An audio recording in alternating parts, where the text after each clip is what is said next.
3, 2, 1, we're up. All right, everybody, here we go. Tales from the Flipside Monday night. Obviously, I'm back. I got the crew over this way, whatever we're doing. I can talk about my story in Mexico. I can talk to actually finally some people, even though I just made a short announcement with Flipside Comic Con, and we can talk about that. What else we got to talk about?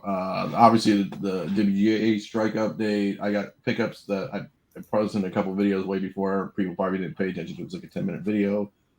And that's about it. I finally bought something too. Look at you. We're doing something. We're making records. Okay, so here we go. Let's do the intro and we'll come back.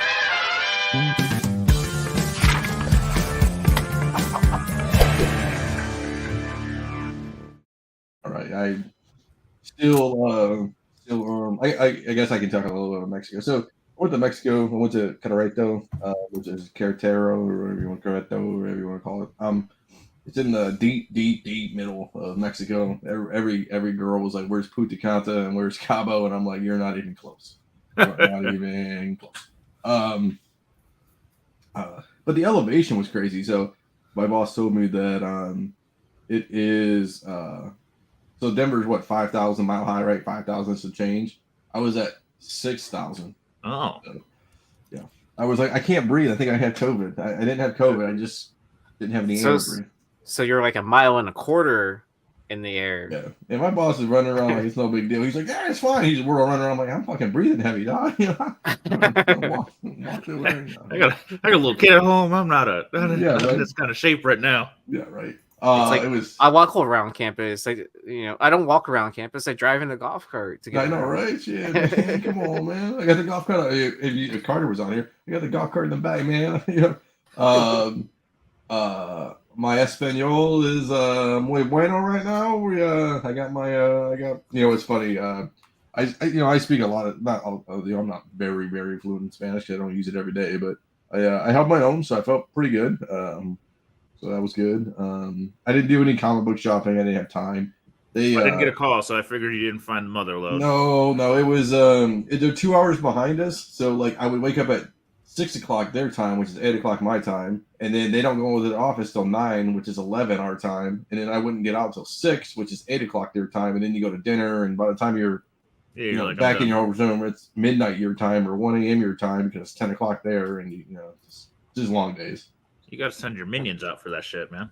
I don't have any minions. I wish it's just me, baby. That's what the CEO does, man. No, I got exciting news I can talk about in like 6 months from now. We'll talk about that eventually. The stuff that was meant backstage. Yeah. So you can't Star Search. Yeah, Star Search. Yeah, I can do that like 6 months. I gotta wait for the writers to do it, but we'll talk about it. Okay, so let's get on this bad boy after I do all my stuff. Here we go. Only news topic of the day. So, Writers Guild of America West. So basically, WGA and AMPTP have reached a tentative agreement. So that's good news, I guess. I mean, at least two sides finally came together. I mean, that's one or two now down the pipe, right, Chris? This is all you, baby. Two of the big ones. So yeah, that's still the SAG-AFTRA, but technically, I want to say IATSE, which are the Screen Workers Guild of sorts. Yes. That's going to be your set folks and production people like that who are building stuff. But then there's also, there's still like a couple other ones. I don't know where they stand on their negotiation because there's the costume designers, there's the art department guild or art guild. So there's a couple other ones, but I think they're in a good place where, they provide services in a way that is hard to be scabbed.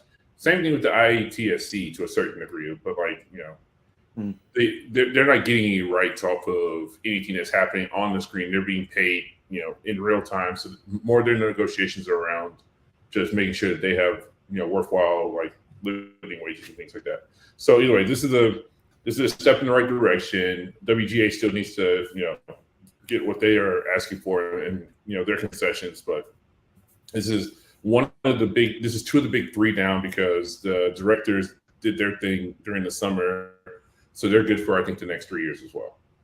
Because these usually happen in 3-year swings. So, but we'll see how it Are they goes. usually this short? You said. Sorry, say again. They're usually only 3-year contracts. Yeah, typically a 3-year contract. Usually they go off without a hitch, so you don't hear about it. But yeah, So I think typically once they in a are. while things go sideways. Yeah, and it's only when things like seriously change in like the industry is when things really kind of go sideways. It's when something new foundationally happens from a film or a television perspective that's like, oh, we're getting screwed. Like when it came to streaming rights, like the last time there was an issue was really around streaming rights and things of that nature, and because that stuff wasn't in the scope or privy of when the contracts were written up the last time, like the last big time there was that issue. So yeah, so it's when there's these groundbreaking changes in how we view film and television that people are like, wait a minute, hold up, that didn't exist, that needs to be adjusted for. So yeah. I blame these short deals on athletes. Everybody's doing the year-to-year things and 2-year things. Like Justin said, I get it too. Only 3 years. I mean, like you said, it's just crazy, and who knows what's going to happen in the next 3 years? Could be crazy. Robots acting. Robots. Let's go. All the streaming services will merge back into fucking Comcast, and we'll all be pissed. Disney, I'm ready for all my circuits to be like a reality. So, oh boy, what are you gonna get? One of those implanted chips, and you can just, the iPhone, right? Yeah, the real iPhone. So that's all I got for comic book news. It was a slow week. I can talk about New York. New York's coming up, right? Yeah. And Rose City was this past weekend. So how was that? Did anybody hear how was it? Good, bad, and different? Anybody hear anything? I mean, from all of the creators and everybody like that who I follow and pay attention to, it seemed like they had a good time. Decent bit of celebrities were there. Apparently, like I saw Adam Hughes got pictures with was it Karen Gillian?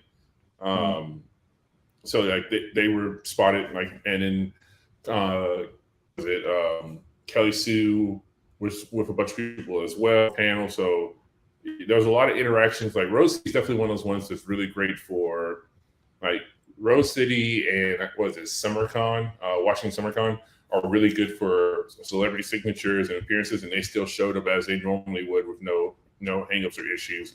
So, for people who attended, they got what they wanted out of it, from what I heard. So good. I got to make it to New York City one year. I just hate the fucking.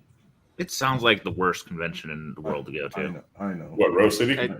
No, New York. Oh, New York. Yeah, that one. Everybody talks about it, and it just sounds like such a grind.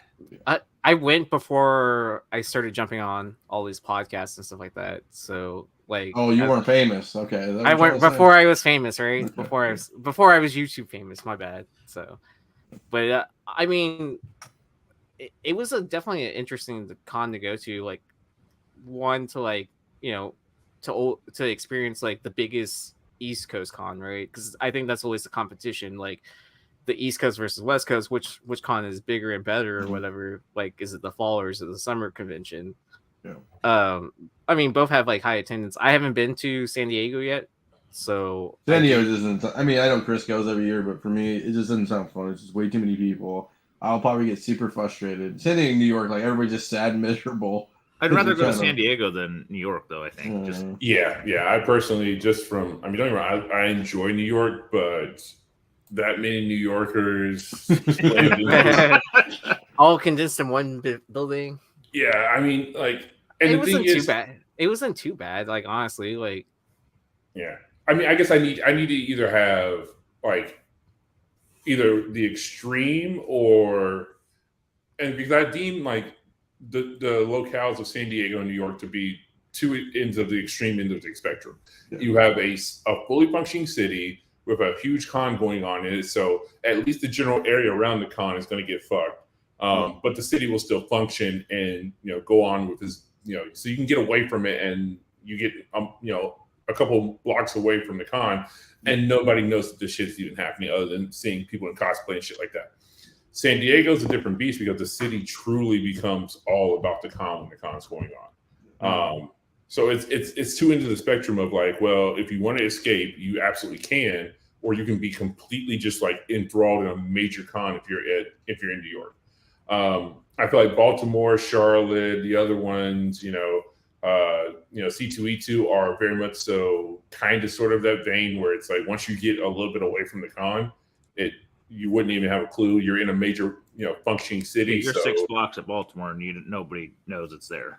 Yeah, whereas like you can't go anywhere in San Diego without experiencing something. I mean, I think I've mentioned before, to put in perspective, like, a whole set of the hotel, like Hotel Row in San Diego, the affordable cheap stuff, is like 5 to 10 miles away from the actual con. And so there is shit kind of all the way in between because there's bus stops all the way in between hotel-wise and places like that are, people are staying, Airbnbs, like the whole city knows when the con is going on. They plan around it. People just avoid that part of downtown. Like it is very much so a thing. People drive up to be Uber drivers from like all over the state to like just be in the general area of the con.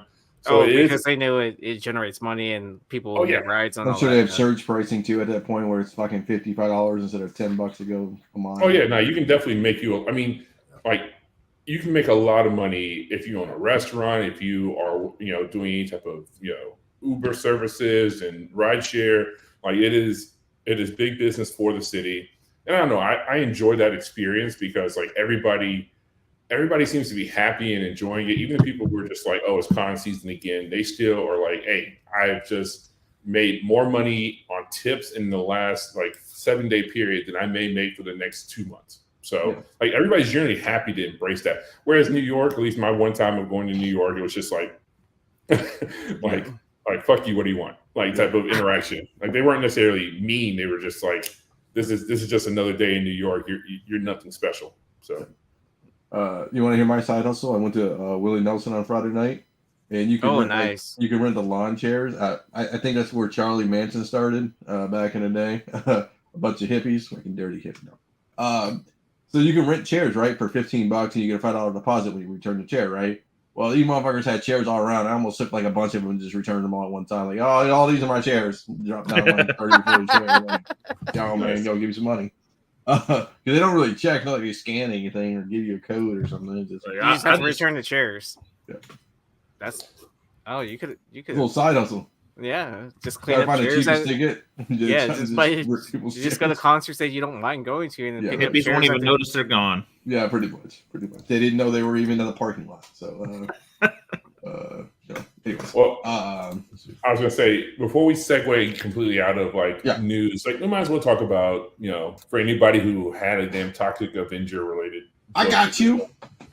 Like we might as well talk about it. So for anybody who spec'd on that, what was that back in late 2021 or 2020, early 2022? No, that was 2021 still. Yeah, it was a while. Yeah, I was still in Portland at that time.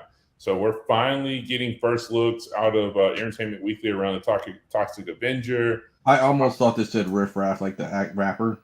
Like I thought, what the fuck is Riff Raff doing in the movie? But no. Go ahead.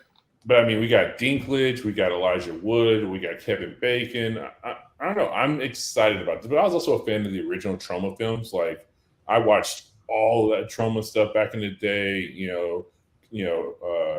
Kabuki Samurai and Toxic Avenger and the Attack of the Killer Tomatoes. So I'm excited to see that come back again. And I was a big Toxic fan as a kid growing up. I watched the Toxic Crusader animated series. I had the toys. So, we'll see how this plays out. But with the caliber of actors who have decided to sign up for this, I'm excited to see what happens. And there's people who like to do. I mean, Elijah Wood basically post the Hobbit, or not the Hobbit, but Lord of the Rings franchise. Just started doing weird ass shit, and I'm kind of excited to see his take on this. Nice. I mean, he's pretty much like Lincoln, the Harry Potter guy. Like, just give me the weird shit, man. Yeah. Yeah, he's like, I made my money. You know, I did the 3 for them. Now I'm about to do the 100 for me type films. And with all that money he made, the 3 for him, he can do whatever the hell he really wants, right? So, Heroes Reborn. The shirt actually says "as seen on YouTube." So as seen on YouTube. Oh yeah, boy. yeah. Oh, boy. You know, like the "as seen on TV" logo. Right? Yeah, just change that and put YouTube. That's why I wear red. See, I don't even see. I'm so thrifty. I don't even need the t-shirt. I just wear the fucking red jacket. Okay, and people know. Oh, nice. People know. I mean, people do walk up and speak. I mean, I've said this before. Post cons, it's happened at Charlotte to me. It's happened at San Diego. Like, it's always funny when it happens, especially because, again, I mentioned before, like, I'll be staying at somebody's booth. Like, the last time it happened, I was at who was it? I was at Adam's Hughes booth getting something signed, and somebody walks up and I was like, starts doing the whole, hey, I know you from Tales from the Flipside.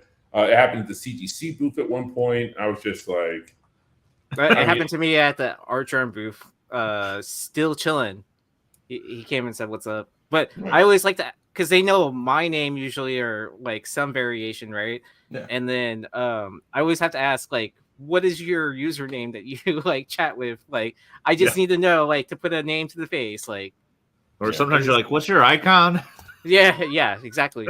I mean, I really appreciate it. I really appreciate it. I mean, it shows that people actually are watching this, that like they're out there, they're buying books. It's not just, echo chamber of us talking to the void to ourselves. So I appreciate it when people come up. So we speak to a lot of pressers. So a lot of pressers listen to our shows because they're working for like hours or whatever. Yes. And then so like they'll just put on like a bunch of our podcasts to get an idea of their timing or whatever. And it's just something to listen to like while they're working. So cool. Let's talk about Flipside Con. We can talk about that for a second. So we're talking about cons. So I kind of talked about it in like a short video because I had to leave, obviously. It was just slow. I think it was back to school. I think that really killed us. Some people spent a lot of money. That was good. Some people made some decent sales, so I was happy about that. I think me and John Z and Paul and a couple other people were talking about, I think our next one is going to be in April. I think it's either going to be the 13th or the 27th. I need a little schedule from Mr. Z up there, so we can figure out what weekend works best. Wait, so I have a question. So Paul showed up to the con, but never to the podcast. Yeah, he said he's gonna show up to the con. He's gonna show up to the next con. He didn't show up to this one. Okay. He said he's gonna make it in April for the next one, but he won't show up for the podcast. Yeah, I think he says it because he hates you. No. Yeah, it's because I own that turtle double cover. I understand. Yeah, you gotta give it to him, man. No. I mean, which was once Nico's, so. Yeah. Yeah, right there. Yeah, do more little ones and get the following to sell. Yeah. I mean, that's the other thing too. And like, I gotta do a better promotion. Like, I kind of just threw this one together and was like, we'll see what happens. I got a lot of kids showed up. It was dipping your toes in the pool. Yeah, right. And that's what everybody said. Like, you got to start somewhere, right? Like, don't be too dejected over it. And then I think the other thing too is like promote it better. Like, go to libraries. I had some guy ask about maybe put a little class on during the con. At one point where it's like an artist can come in and show little kids how to get into drawing and stuff. Mm-hmm. I mean, that seemed like an interesting idea. And plus we have like a little studio in the back where we can kind of put like a classroom kind of thing. Maybe that might work. Yeah. I definitely remember that when I was a kid. At my elementary school, there was a comic book artist that stopped by and taught us like the principles of drawing or whatever. And then you got to like draw a little bit for something, and then they gave you a free comic book at the end of the. Yeah, and I was telling people at the end of the day, like I was telling this one guy, his kid's really getting it. I go look at like Art Germ. Art Germ does like the the videos while he's drawing and stuff, or like they're starting to do that more, like live streaming while they're drawing and it's on YouTube or wherever it's at nowadays. So that's pretty much it. I think April will be okay. I think it'll be stronger, right? It'll be before kind of con season really rips open. I hope, right? And what time of year? April. Mid to late April. Mid to late April. Yeah, the only thing that'll happen at that point is the smaller one in Los Angeles is at the very end of the year, and you have like the only two cons that would really kick off what, Yeah, you won't have in anything March there. or MegaCon and what ECC. And then, Emerald City? and then I think Motor City's in May. I think May of next year. But You know what you need to do? Just Okay. confirm like the local schools like spring breaks aren't then. Mid-April might be spring breaks, so you might want to do a little research on that. Look at you! Look how smart you are. It is March 24th. Okay. Yeah, March. So starting on last Monday of March, then So starts honestly, on pre-summer break and pre all that, you might be better. Yeah. So. And then it's March, so it won't be as cold, but it might be as warm. So and we have a big enclosed space, so it's all good. I think I can get 30 tables in there eventually, just like 5, 5, 5, and then have a long row down the end so people can come in and out. Yeah, that's my goal. So, all right. Well, I mean, you got to start somewhere, man. Yeah. If you got, how many people do you think you got through the door? I don't know, 60, 70, 80. I don't know. Wasn't crazy busy, but I mean, people spent a lot of money. I guess. I mean, that was Hey, that's all right. Okay. So, Ozzy did a show last week. Mhm. He did one in South Bend. He said he did a $40 table. I loaned him my rack, and he said he sold like $1,500 worth of on little stuff. He said he didn't sell anything over $50. Oh wow! Selling smalls, and he said he killed it. And I'm like, that's the kind of shit you want to sell there. I saw a new way to innovate. I threw away all the PVC, and I got the two. I'm gonna get the two pole stands for like a green screen, and then attach it with clamps. My racking. It was perfect. The guy had it. Oh. Shout out to Bob Haske, Discord guy. Showed up, so that's cool. Like I said, I hadn't set mine up in forever, and I had to give it to Ozzy. And the one from Baltimore is nice because it's so compact. It's just literally the shelves and then two frames, and it was so much better than the old version. Yeah, I'll just show this to everybody, I guess, so people can kind of see what the hell I'm talking about. All right, what the fuck am I listing? 1 second, guys. Sorry. Your listing. Cool. No, 1 second. That's so much shit on my list here. Okay. There we go. So here we go. Let me do this. So what you can do is you use this, but you don't use the top, and then the racks become the bracing for it, and then you just use like little. They have like little. Not on this one, but they have like little clamps. Like you can get clamps at Amazon, like a little like clamps. You just clamp it in, and you're good to go. Is it sturdy? Oh, it was perfect, man. Yeah, because it's got the bracing at the bottom here. Yeah. I always worry about weight. Yeah, he just said he had raws on there, but I mean, you only can fit 5. Like on my little four. Oh, you're doing a 4-footer. You wouldn't want to do 8 on there. Yeah, no. I just do 2 4-footers, so I got to buy it twice, and it's $51 or $100. You know. Who cares? Yeah, I gotcha. But yeah, it's and then you got to buy an extra one for your banner, right? Oh, I don't fucking use it. I don't use the banner. I didn't bring the banner. I don't even know who gave the banner. I think I gave the banner to somebody at Baltimore. Oh, really? Yeah, I think so. I don't. You just give it away to a person. I'm like, I don't think I have it. No, I gave. So John Brown had one in our very early years. I think I just gave it away to somebody. I can't remember who. If somebody wanted it, I'm like, I don't care. It's fine. I don't think it was a viewer, wasn't it? It's at someone's house. Like it probably is. Maybe I signed it too. I don't know. Maybe it's around here somewhere, dude. You're asking the wrong guy. Yeah, I mean, well, if it was left at the end, man, freaking George and I were a mess, and Sleepy left his books and got lost, and we had to take those too. So I mean, that was that Baltimore in day was a shit show. So God knows what came and what didn't. Yeah. All right, bro. I just remember drinking at the bar afterwards. Yeah, that's all you really. That's all. I didn't even drink that year because I was so nervous because I had sold so much fucking money before the show. I was like walking around with 15 grand in my pants all the time. You did well. You miss trash can beers. No, I wasn't even able. I was too nervous, man. I mean, and then being in the casino with that much money is probably not a good good place to be with a lot of money. No, I was like trying to I'm staying home, not going anywhere. I don't think think enjoy I TV. I don't even think I drank that weekend. I think I was on my You're in clean your healthy living cake. push. Yeah. Yeah, no, I always beeline. Like, it's funny because whenever I have big shows and mixed sales like that, I beeline to either the one like branch that's still open on a Saturday, or I find an ATM in the nicest part of town and I just start fucking depositing. I'm just like, get this shit out of my hands. I think there's a max. I think there's a max deposit on my account. It's like, I think it's like $2,500. I think. So, Well, I have a credit union, so I didn't have a big bank, and I didn't think about it. I've never got handed cash like that. So I'm like, literally, we had that little dinner thing, and I'm like, well, it's out at night, so I had the money like taped under a table and behind shit while we went to the meal and then came back. Did we? Well, and then that dude tried to buy our whole. Sir, this bank does, or this hotel doesn't have a safe in your room.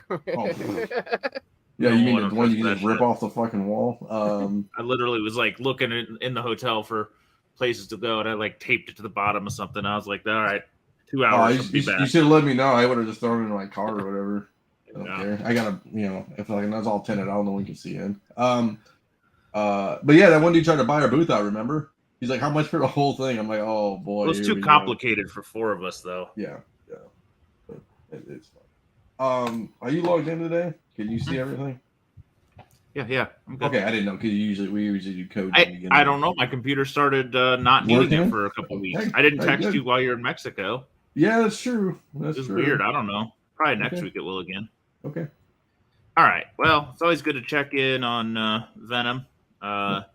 Sitting just under 4K, so it's not really moved much, even under the Probstein account, which is, pretty well viewed. Mm-hmm. So, kind of stagnant. Oh, I didn't know they were getting into comics. They've done it a little bit, haven't they? Yeah. This one struck me. I don't see this in high grade very often. It's one of those ones where, like, it's not going to be good unless all of a sudden it is good, And who knows, with Gunn, that could be an interesting character for him. So, a fairly cheap play to get into a higher grade DC book. Mm-hmm. This is one I really like because I'm aware that spec on Shazam is dead, but you get the first appearance of Mr. Mind, which is one of his main villains, on a patriotic cover, very colorful. So it's kind of you get a double hit. You got a great cover and you get a first appearance. And the colors look nice in this 5.5. Yeah, this is a nice one. I think I had a 7 at one point, and I sold it. This is one I bought a few times just for the cover before I realized Mr. Mind was in it. And I don't have any right now, but I'm sure I'll buy another one someday. This book surprises me and keeps going good. I mean, for everything else that DC's kind of made a mess of, the Teen Titans have been selling pretty consistently strong. This is a newsstand, right? Yeah, newsstand. It doesn't say in the title, but it is a newsstand. Right. And the newsstand this year have went anywhere from 1,800 to 1,000. The standard have went from 1,600 to 1,000. But really, I mean, this thing topped out around 2K, so it's holding pretty strong. And I don't know why. Maybe it's just that there's enough characters and enough different stories that may or may not happen that it keeps kind of percolating through. Hey, I'll show you this one. How about this one? Little newsstand faded 5.5. Ugh, that is an ugly book. Yeah, interesting. It's funny. I keep seeing the Mexican edition, and I had to ask a bunch of times. I'm like, is the preview comic in there? No. Well, shit. Then why would I buy it? Yeah, right. Not on the cover. It's kind of a useless one. This one shocked me. Not that the price. My wife to not tune in right now. $350 for Halloween one. I think I've been looking for this book.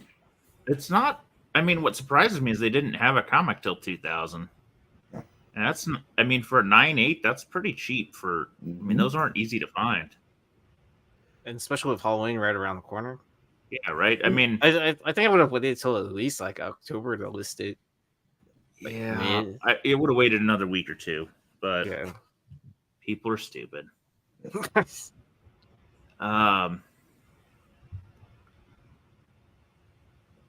Still Thrawn and Ahsoka going strong. I got a story about this book. Not as great, but this book for Flipside Con during pickups. So remind me. Okay. Is that an increase since the show started? I don't think so. I mean, I think it's still staying pretty steady. Yeah, a little bit. I know. Like non-newsstand 9H have been going up for a little bit. I think they're at 300. I think they're at 500 now. Not like it's going from 300 to 1,000 or something. Yeah, it's up maybe a tick, but it's not crazy. Right. I mean, I think we all knew it was coming. Everybody that was actually into this knew it's coming. Everyone slabbed every heir to the Empire they could find, including me. So yeah, I saw one like the week the show came out. I figured he'd have a presence early on, and they would do like every other Star Wars show and kill him like 3 episodes in, bring him back at the end. Isn't that the working formula for Star Wars? But I mean, apparently they changed it for this one, which I'm not complaining about. Like, I'm enjoying Ahsoka right now. So, Chris, you still holding yours, or you already sell? Long gone. Yeah, so I got rid of, I think, my last one as trade bait at either Heroes Con it was Heroes Con. I got rid of it as trade bait. I mean, because at that point, Ahsoka was confirmed. We knew that the series come out late this year. I just didn't want to get caught in a scenario of it wasn't well received, and I was like, I don't want to be stuck holding the bag on Thrawn. So no, it's all dangerous these days. You gotta have fucking nerves of steel for a spec. Oh, yeah. If you're not selling it during the preview or whatever. Yeah. To hold on to the show, you're almost a fucking masochist. I'm gonna wait until he shows up. Yeah, the chances of it going well these days is real fucking hard. Well, yeah. I mean, but then at the same time, right? That Clone Wars 1, that book has declined.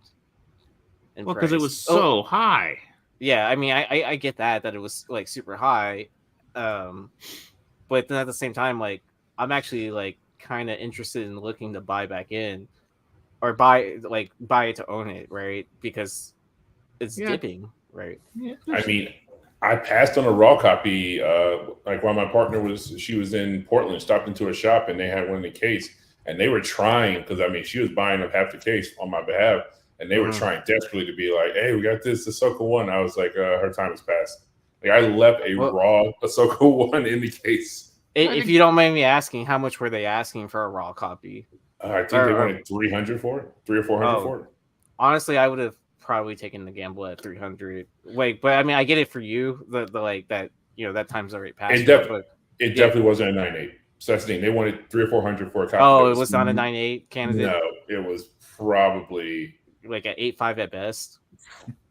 8.5, 9.0 at best. Okay. Yeah. Well, I mean, and also though, you gotta give a little longer, man. Let the show get off the air, and yeah, exactly. Let the hype cycle's gonna die a little longer. Okay, Mandalorian. That might be one to be playing around the Christmas New Year's lull. Oh, that's a good idea. Because people get dumb and auction books in that. Yeah, I'm looking for second half of December when nobody is buying shit. Yeah, I'm looking at something else right now, but I'm not going to say what it is, so it doesn't drive up the price. Yeah, sneaky. But yeah, I mean, that's if you got some of these things that are cooling down, man. That's a time to maybe make a snag. Yeah. There's something that's cooling down drastically that I'm looking at. One of the top kind of pre-code horror books. This is not my favorite one in the run. We all know that, but this is the most famous one, the Horrific 3 with the bullet to the head. I kind of want a Horrific 1. Yeah, I don't. It's all my fault, man. I know. You had one. I did have one. But I like this one. I do enjoy it is a great cover. It's just not as crazy as some of the other ones. Still demanding pretty solid prices. This was a pretty low grade copy, but most of the important parts are there. This one was intriguing. Oh damn! Right? and it's Sparkle City, so I don't know if they were consigning it or if this was theirs. I'm pretty sure they're consigned. Because Yeah. I would think if it was theirs, they might have taken the chance at the grade bump. Yeah. Or they've looked at it and they're like, it's overgraded and will never sell it for more than it's in the slab. I don't know. I always get in that struggle. Like, am I going to get more money with it being in the old slab, or am I going to get more money trying for the grade bump? But what if I miss? Then it's in a new slab and it's the same grade. I've been looking for buying just a shitty, not key, but just a book in an old slab, just so I have one. I think I have a couple actually. I have Just a crappy book. I have like gone through so many and cracked them all. I have a Dark Knight Returns Nice. issue nice. one still in an old slab. I want the red one too. The CGC blue and a red one. The old modern red. Oh yeah, the red ones were their first year, right? For moderns. Yeah. Yes. Yeah. I mean, I've had some and I get bored and I sell them and I wait and get another one. I always like if I come across a key that is old label like that, I'm cracking the living shit out of that in a heartbeat. Like I'm already pulling up the CGC submission form like on the ride back home because I don't like. I mean, don't get me wrong. But if it's a 9.8, you can't go any higher. So it's like, well, yeah, this 9.8 on touch, but I've never had anything. Okay, I take that back. I've had a couple random books, but mainly moderns in 9.8 in the old label type situation. But if it's anything like a key like this, and it's like, and I look at it and it's like a 8.5, 7.0, I've had some really solid successes. I mean, just dumb grade bumps off of a good press and clean. yeah, and this one was right kind of on the point where the price should have been for a 9.0. It wasn't super high. And if you get to a 9.2, it's about a $3,000 grade bump to about 8,000, 8,500. Just for information, the census on this guy, 9.8, 3 of them, 9.6, 22, 9.4, 45, 9.2, 72, and 9.0, 128. So it kind of a pretty steady decline to the top. So this would have been an interesting one to gamble on, I think. I think there's another one in here. Hold on. Let me see if I can remember which one it was. I mean, there's always the risk that you go backwards too, though. Like Oh, some. I mean, I had it happen one time. I mean, I'll be fully transparent. I mean, I was able to get it back to where it was, but I was less probably $300 when it was all said and done to try and get it back. It was a giant size. That was a 9.0. I cracked it, had it pressed and clean, came back a 7.5. Ooh. And I was like, fuck that. Cracked it out immediately, did nothing to it at all, sent it back to CGC, back to a 9.0, and I was like, gone. Get the fuck, get away from me. Giant size is the fucking most. Yes. They grade that so fucking consistently, I can't handle it. Yeah. They just do. Oh, here's the other old label one, which isn't as big a key, but I thought it was interesting because it's a 9.6 of kind of a classic cover. So Snoop Dogg stole this, right? You what? Isn't this a doggy style cover? No. Doggy style is very similar. It's him. It's got It's him Okay. like crawling into like a doghouse after a female. Oh, dog. okay. Yeah, it's got the My vibe. bad. I'll give you that. But I mean, this is one that's become a little more popular. It used to sell for not much at all, and it's kind of moved up. I mean, it was a $25, $40 book at one point, and now you usually get 100 to 200 for most copies that are even decent. But 9.6, man, that would be a tempting one to gamble on. So, yeah, this isn't even the same seller. I thought it was another Sparkle City. So, interesting to see that many old labels at once. Love and Rockets one. There was a time a couple of years ago where somebody had come across a stash. I don't know if one of the brothers was selling them or what, but there was like almost one listed a month. But I haven't seen him in a while. So I feel whatever that stash was is gone, and you're kind of getting now just natural selling. This fits in a slab, though, right? I thought it was magazine. Yeah, I'm just curious why it's not graded. This is a So- forgery. The magazine took 2 years to get graded, probably. Well, Honestly, they've gotten better. I mean, Have they? I'll confirm once they actually send my shit back, but it's been grading and encapsulation now for like 3 weeks. And it went in, like one of them went in on 8/24. So if it ships out the next day or so, we're at about a 1 month turnaround time on modern magazines. They got a bunch of the Molinar for your fucking case to slam it in the fucking case. Is that with the fast turnaround time? No. So that was regular. So I sent in 3 vintage magazines and then 2 modern magazines, and both of which have been in grading and encapsulation. The modern stuff showed up there 9/14, and the vintage magazine showed up on 8/24, and both were regular turnaround times. Okay, yeah, because I heard fast track is pretty fast as well. So we finally got through all the last Ronin and Batwing shit. Yeah, which is funny because one of the things I sent in was a Batwing that I've been sitting on for like a year now. That I'm just like, I need to get a magazine order together, and luckily picking up those deadlines in the UK got me enough moderns to put together an order. 21's the magic number. I learned that from Tony.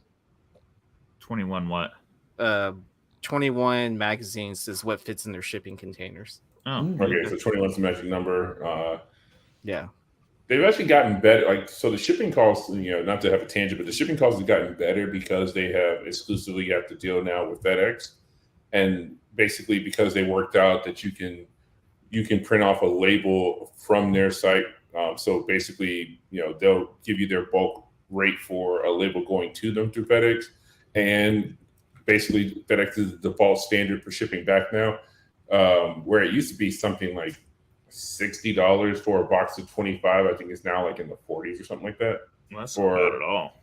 Yeah, it's like $45, shipped to you. And from Atlanta or from Sarasota back to Atlanta, it's like a 2-day turnaround time. So it's not bad at all. Nice. These weird Archie books with the Universal monsters are always something to keep your eye out on, man. I don't think I've ever come across one in the wild, but it's probably because all the old school guys know about them. But I think if you were to find the right place in the right box, you would have some luck with these. But they always sell really well. And this one is just exceptionally odd. Oh, so it's not only the innuendo books that sell well. That's good to know. No, they've got a few space ones and a few monster ones. I think there's a werewolf. There's some space ones. Any of those will do. Peanuts 180. It's a pretty decent grade for this book. It's actually half off the last sale almost. It was $10.50 earlier this year for an 80. CGC numbers, in case you're interested, only 198, 196, 294s, 392s, 1090s, 585s, and 1080s. 105 total graded. So for as popular characters as Peanuts is, and this is a fairly iconic cover at this point, it is surprising how few are graded. It's such a tough book to sell, though. I mean, oh yeah, it's a crapshoot unless you have somebody who's like the ultimate Peanuts guy. It's just interesting how few are graded. Well, I think it's a gold key, so everybody thought, I don't know, nobody cares about gold key books, but yeah, I know.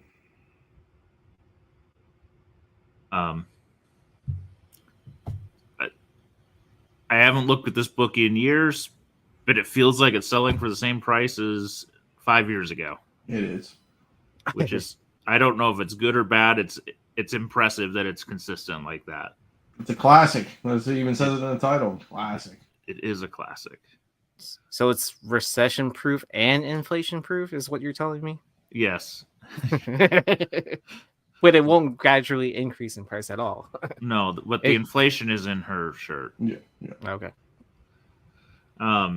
Speaking of titles, this one was forget fire emojis. Check this title out.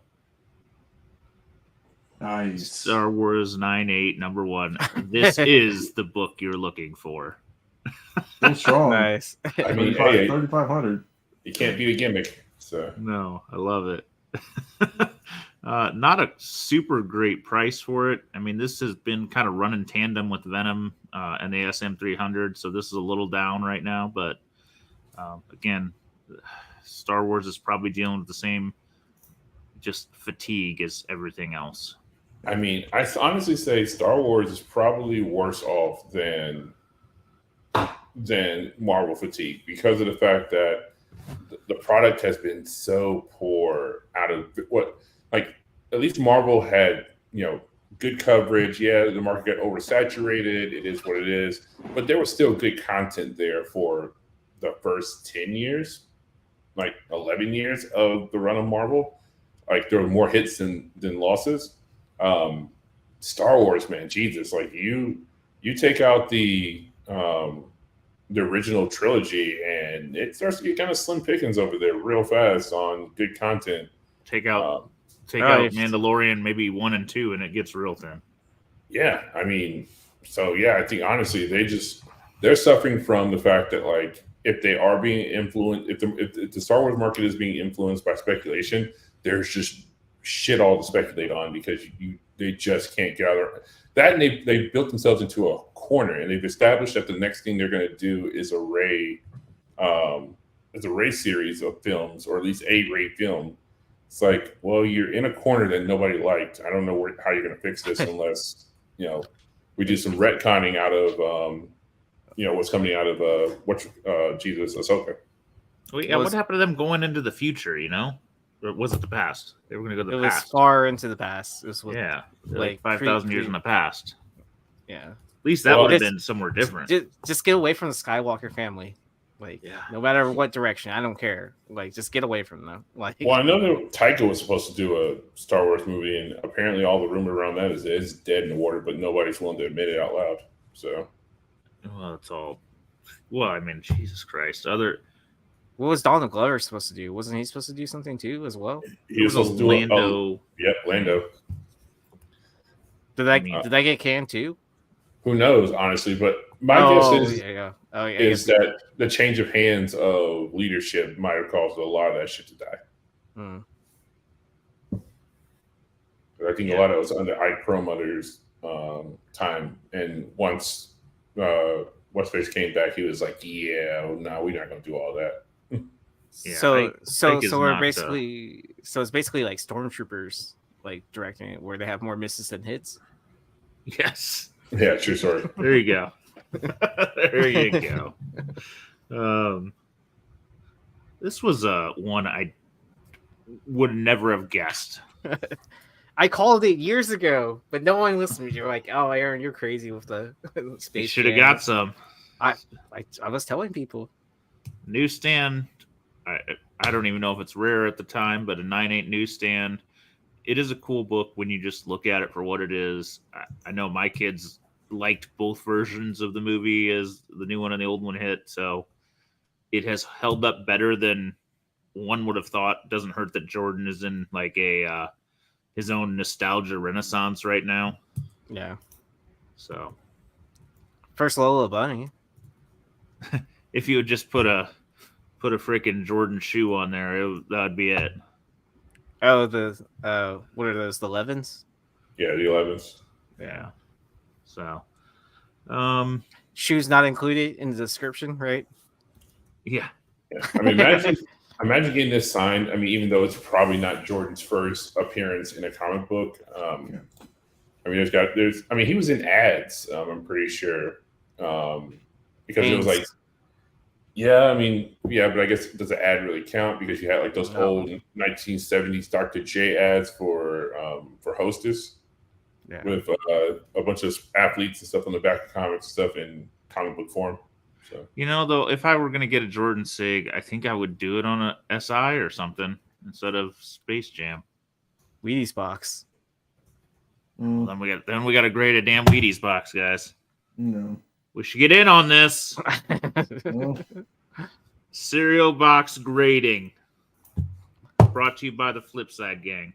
So it looks like the actual first appearance of Jordan in some form of comic form was the NBC Saturday morning cartoon comic from Harvey back in 1991, that was the coming of the Jordan Gretzky Bo Jackson cartoon. Oh yeah. Okay. Instead of doing that, just do this, boys. Come on. Well, Sports Illustrated. Yeah, $5,000. jeez. Oh, it's signed too. Oh yeah, sorry.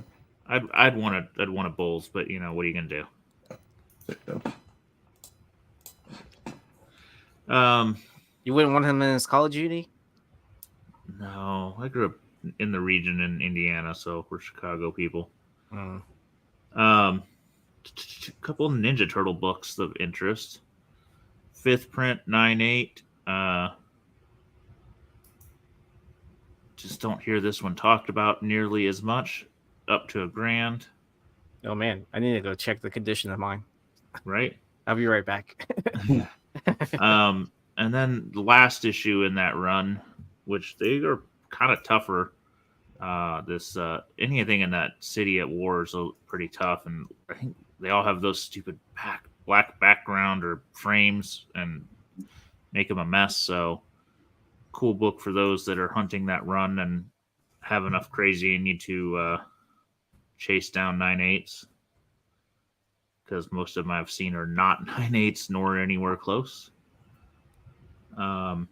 This one is my book of the why. Why was this graded? Or Yes, why'd you grade it? Probably to preserve it. Yeah, to keep it together at this point. Because I mean, it's a key, regardless of the grade. It's still a key. I know, but you had to spend a pretty significant amount to get it graded.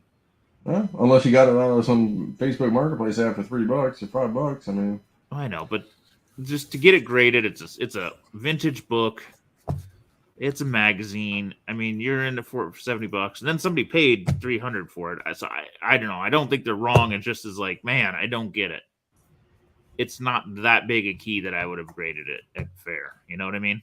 I don't know. Like at this, I mean, there was definitely a time during COVID where the answer was grade every key.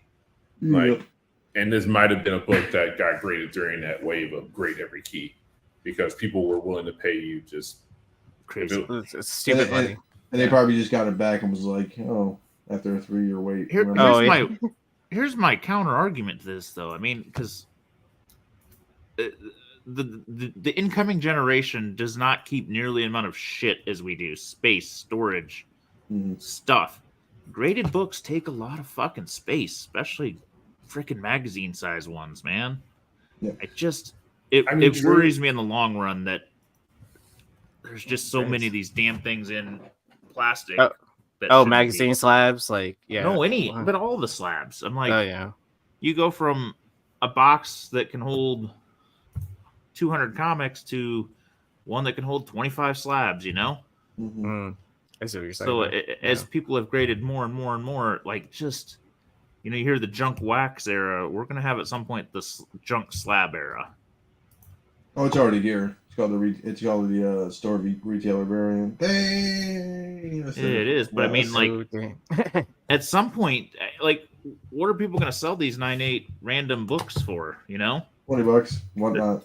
20. They're going to be selling them for, like, just to get it out of their goddamn store. What are you talking about? They're gonna start cracking them open and then selling them raw, and the cycle repeats all over again. No, right? I just don't know. It's just confusing. Like, I don't argue with the keys as much, but like, just think of how many books every week are graded. And you're talking to the guy who subbed a 182 2.5. Yeah, that's fine. At least that's a key. All right, so I'm looking at this book because it was pretty easy to find on the census, which was because it's the last sale on GPA. So detached cover, multiple creases back cover, multiple creases front cover, multiple pieces outer cover, multiple staple holes, whole book, through book.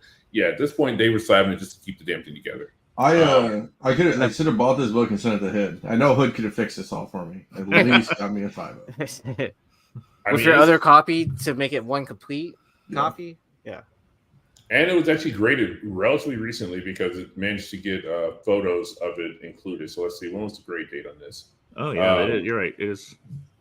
This book was graded 731. Nice.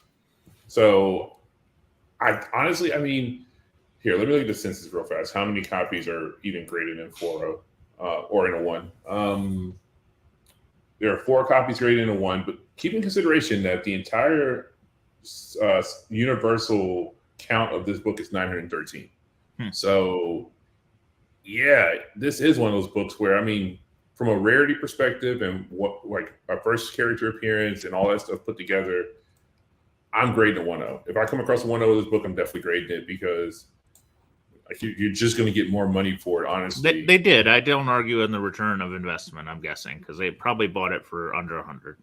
Yeah, because the only other recorded sales of this book were this year, and it was a 283 for. So it was 283, or sorry, 275 was the other copy sold. So they made $20 more than the last person in May. And All right. if he would have put 1 of 4 in the listing, it would have sold. So far, eBay 1 of 4. eBay 1 of 4. And honestly, maybe they were hoping for maybe to pull out a bullshit 2.0 or 2.5 because at that point it becomes a $500 book. Legitimately, one like going up a full true grade point higher puts them in the 4. Like the last one sold in April for 483 for a 2.0, 416 for a 2.5, 3.5. The last sale was 949. So maybe they were rolling the dice and hoping for the best that they were going to get like a gimme 2.0, and that would have been a $500 windfall. Yeah, I get you. Last book, only because it intrigued me. These were not too far apart in ending times, and it was almost $75. And then I got looking at them on the census to see, which one. And they're listed a little different. One's listed as the Wizard World variant, and one's listed as the Wizard World Convention variant. But even on the census, they got listed different. One got in the category of Wizard World VIP, and one got listed in the category of Wizard World LA edition.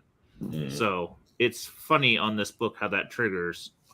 And most of the sales are in the I think the LA convention one, and very few are in the VIP one. Mm-hmm. I don't think the title changed the bid though. It just is. I don't know. Shout out to Rat Raptor. They sometimes they take a smack, and they're by me. They're a comic book shop by me in Michigan. Sometimes they take an L on some books, man. We pulled to you guys before. They're good guys, but man, they just get the brutal end of some of these books. Yeah. I mean this one is low. If you have faith in Marvel to turn it around, maybe one to gamble on. It's just They should have left out Kate Bishop's name out of it. Potentially, maybe. I don't know. Yeah. I don't know. I don't know if they're gonna make it this far to do Young Avengers. You know what I mean? Honestly, I think it's still in the plans. I mean, they've done all the legwork. Like with the exception of like 2 characters, they've done, and that's Hulkling, and yeah, that's really about it. I think because everybody else has had at least some version of them presented on screen at this point. And if they do like a weird kind of like adjustment of the team, I mean, but you have Kate, you have if they decide to include Kamala, we've got that second version is completely available to you of the Young Avengers, Kid Loki, America. So yeah, I don't know. I mean, you've done all the damn legwork, and Feige's been talking about like that's been behind closed doors apparently, whispers and murmurs of wanting to do Young Avengers going back 5 years at this point, 6 years.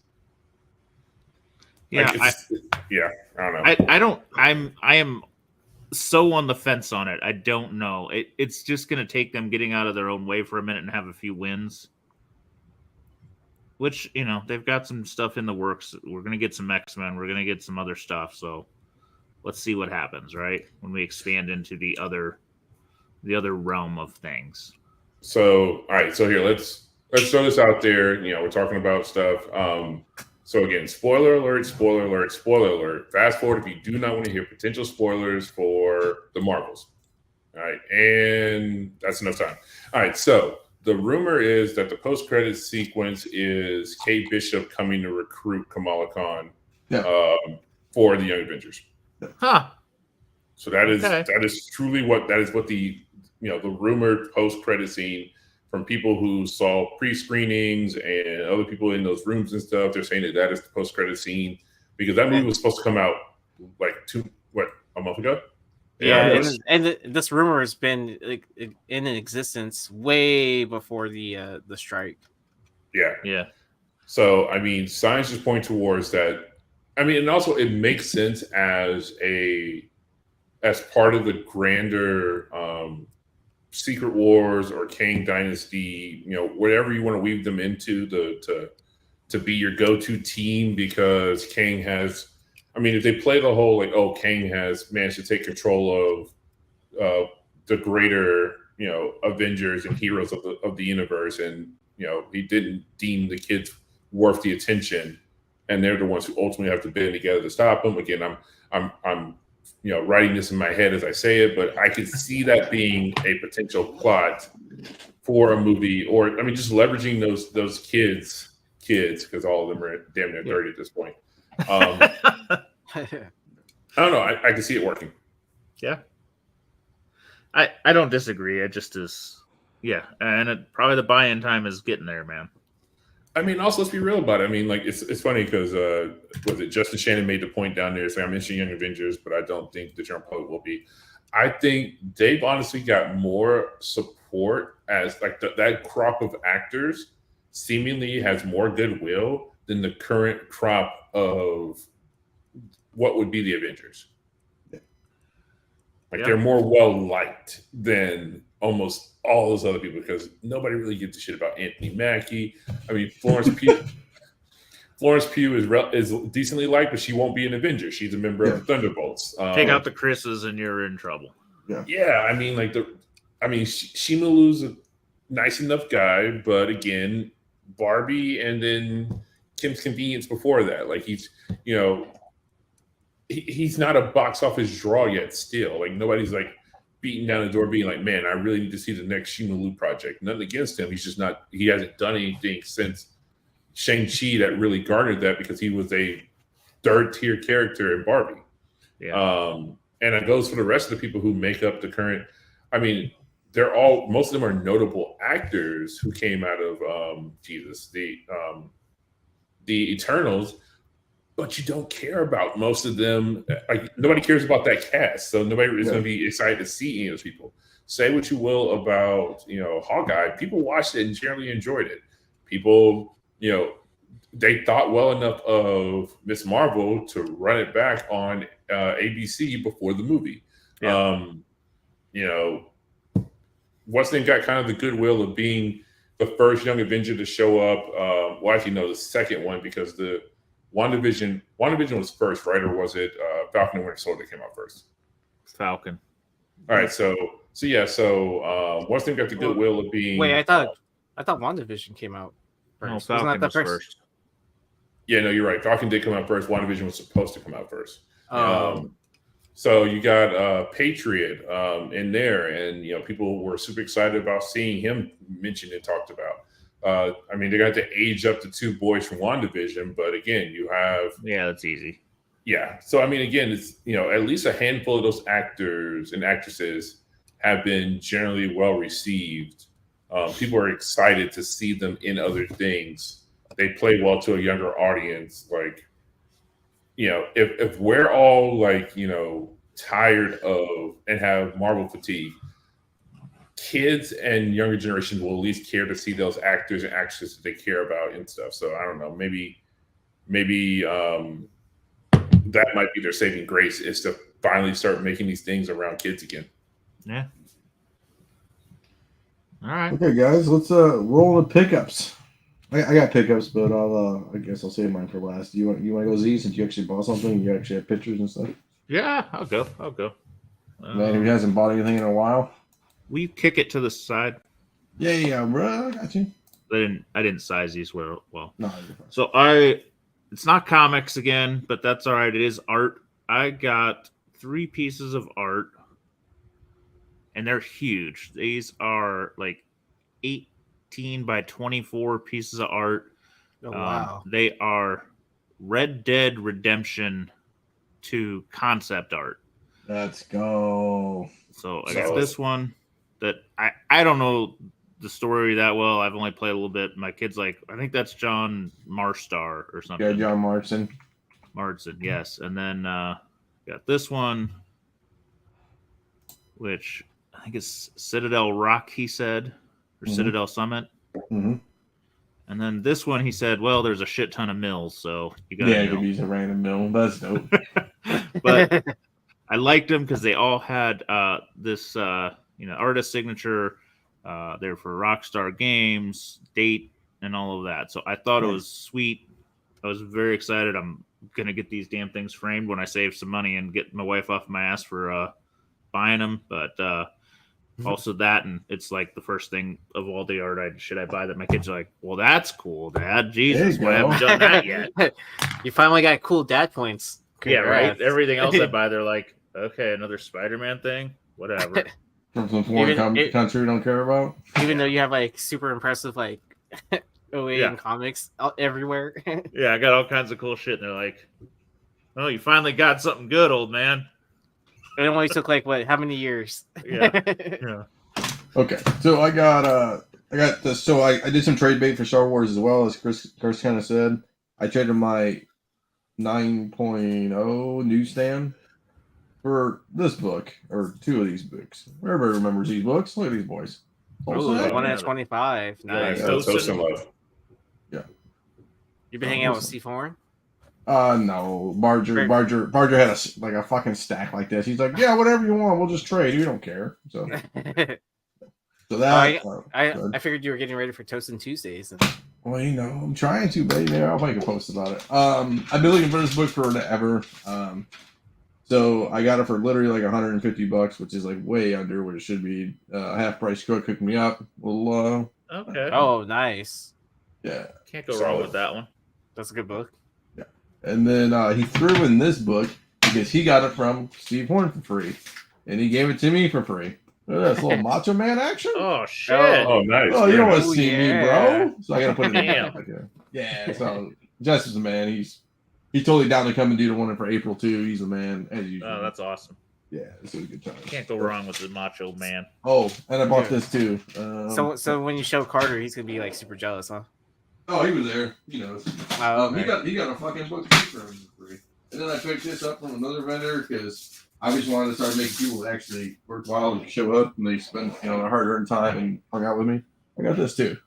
Little Dark Crisis, little Perez kind of the Perez homage. Yeah, it's like cool. It's got the dark side up here, and it's got Jurgens, Jim Lee, McFarlane, all this other stuff on the cover, and then on the back is all blown out too. So yeah, that's nice. Well, I like that one. Was that one book that was the when he passed away foundation book or whatever? Was that this one? Is this a tribute variant? Maybe it was. Yeah, that's probably it. Yeah, I'm not sure. I can't remember what the cover looked like because I think they have a couple different covers. I think they do too. I got this for like $40. So Nice. So, it was good. It's good times. Sweet. So, yeah. I have a couple things. All right, easy. Oh, is that still around? Yeah, bro. The Uncanny X-Men 26650. Yeah, He's looking to press it to a 6.2. All right, I'll show off comics first because I know people care more about that. I did pick this up off the shelf for my comic shop. I don't know if y'all know about this. This is the What's the Furthest Place from Here? This is the issue 2 second print with the vinyl. So this is a 7-inch vinyl record. Yeah. The guys from Jawbreaker, they recorded the music for this, so I'm a big fan of the band. The story for this was pretty good.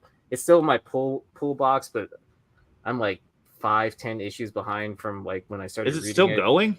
Yeah, it's still going. Yeah, but there was a massive delay for the vinyl part, so that's why issue 2 second prints are just now hitting the shelves. So if you had down your 2 years ago, a year, 2 years ago, something like that.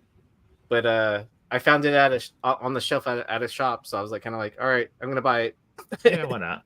Yeah.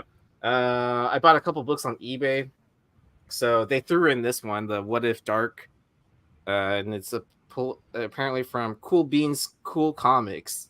I was Don't reading let the tag anybody on- get a name. Yeah, I was really buying it for this, the 1 in 25. Nice. Who are you? Yeah, so I saw these were under ratio, so I was like, kind of like, I was like, that's a cool looking book. I think it was the 1 in 50 that made like the hot 10 list or whatever. Yeah, it's good imagery. Yeah. So, and then I picked up this from Mel, the Infinity Wars Fallen Guardians #1, the call cover. So Nice cover. yeah, so I'm gonna pick that up. I have some cards getting ready to be sent out for Josh. I put them in card savers and all that.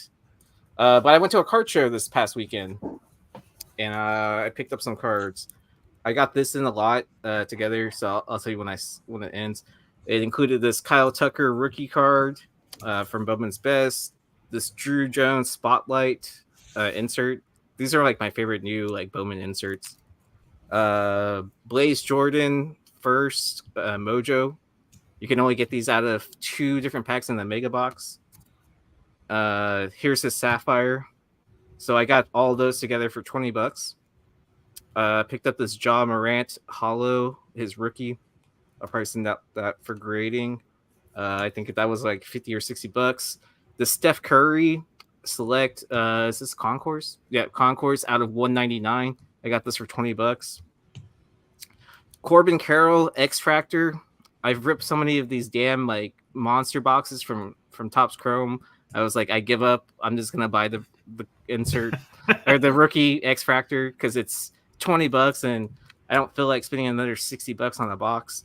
But my favorite pickup from the show was this Jackson Holiday refractor for $50. Nice.